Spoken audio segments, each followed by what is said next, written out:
علی صاحب بات کیجئے. بہت شکریہ جناب اسپیکر صاحب.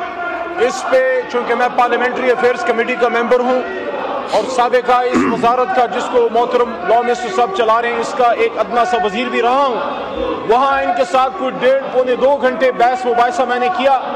اپنے نکات جو وہاں رکھے آپ کے سامنے رکھتا ہوں اور اس ہاؤس کے سامنے بھی, اور اس کے بعد آپ فیصلہ کیجئے کہ کیا پاکستان کی پارلیمان کا یہ کام ہے کہ وہ اپنے سیاسی مقاصد کے لیے ایک سیاسی جماعت پارلیمنٹ کو سپریم کورٹ پہ حملہ کرنے کے لیے یوز کرے گی.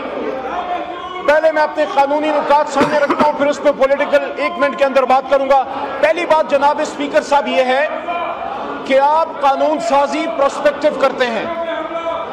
آج اگر ہم کوئی عمل کریں اور قانون میں وہ جرم نہیں ہے, اس کو آپ آنے والے کل میں قانون سازی کر کے ہمیں گزرے کل کے کسی عمل کے لیے جیل میں نہیں ڈال سکتے.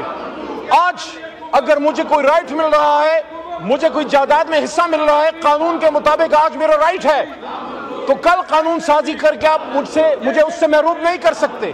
اس لیے آج جب میری جماعت کو ایک رائٹ مل رہا ہے سپریم کورٹ کے فیصلے کے بعد کہ پاکستان تحریک انصاف کو خواتین کی ریزرو سیٹیں ملیں اور مائنارٹیز کی سیٹیں ملیں اور 41 ممبران اسمبلی کو جناب اسپیکر حق اختیار دیا گیا, حق انتخاب دیا گیا کہ آپ جس بھی جماعت کے پاس جانا چاہتے ہیں, شامل ہونا چاہتے ہیں, آپ شامل ہوئیے.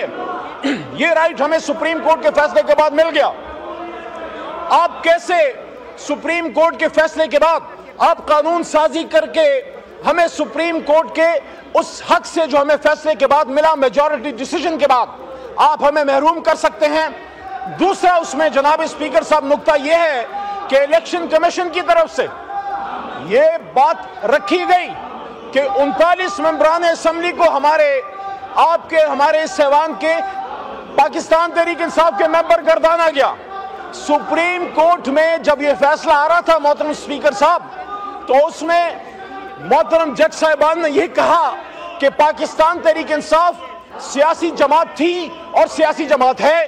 تو جب ہم سیاسی جماعت تھے تو میں نے الیکشن کمیشن آف پاکستان سے پارلیمنٹری افیئرز کی کمیٹی میں پوچھا کہ کیا جب الیکشن والے دن ہمیں حق حاصل تھا, سپریم کورٹ کہہ رہی ہے کہ تحریک انصاف ایک سیاسی جماعت تھی, اور چیف جسٹس صاحب نے یہ بات کی کہ الیکشن کمیشن کو ہمارا موقف سننے میں اور الیکشن کمیشن کو سپریم کورٹ کا فیصلہ سمجھنے میں غلطی ہوئی, تحریک انصاف ایک جماعت تھی. تو اسپیکر صاحب, الیکشن والے دن جب ہمارے لوگ تحریک انصاف کو ووٹ ڈالنے گئے, وہاں بیلٹ پیپر پہ بلے کا نشان نہیں تھا. تو میں نے الیکشن سے پوچھا, الیکشن کمیشن سے, کہ کیا یہ ڈس آنیسٹی نہیں ہے.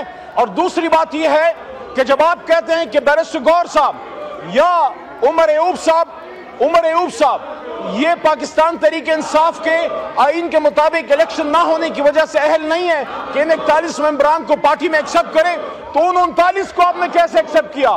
کیا ان 39 کے لیے تحریک انصاف حلال ہے اور ان 41 کے لیے حرام ہے؟ پھر الیکشن کمیشن سے پوچھا کہ کیا آپ اس فیصلے کے جو ریٹروسپیکٹیو ایفیکٹس ہیں کیا آپ اس کو ایکسپٹ کرتے ہیں؟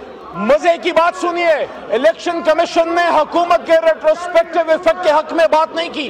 اس لیے جناب اسپیکر صاحب, ہم احتجاج کر رہے ہیں, ہمارے ممبران احتجاج کر رہے ہیں, ہم اس بل کو ریجیکٹ کرتے ہیں. یہ سپریم کورٹ کے اوپر پارلیمنٹ کی طرف سے حکومت حملہ کروا رہی ہے. آپ قانون سازی بے شک کیجئے, لیکن قانون سازی پاکستان کے مفاد میں ہونی چاہیے. اللہ کے 100 ناموں کے نیچے کھڑے ہو کے آپ تحریک انصاف کے ممبران اسمبلی کو تحریک انصاف میں جانے سے روکنے کے لیے اور خواتین ممبران اسمبلی کو یہاں پہ آنے کے لیے اس سے روکنے کے لیے اور اقلیتی ممبران کے حق پہ ڈاکہ ڈالنے کے لیے قانون سازی کریں. انشاءاللہ ہم اس کے خلاف سپریم کورٹ میں بھی جائیں گے اور سپریم کورٹ سے آپ کی قانون سازی رد ہوگی, کیونکہ اس کے پیچھے پارلیمنٹ نہیں کھڑی, اس کے پیچھے ایک سیاسی جماعت کی فسطائیت کھڑی ہے. ہم اس کو ریجیکٹ کرتے ہیں.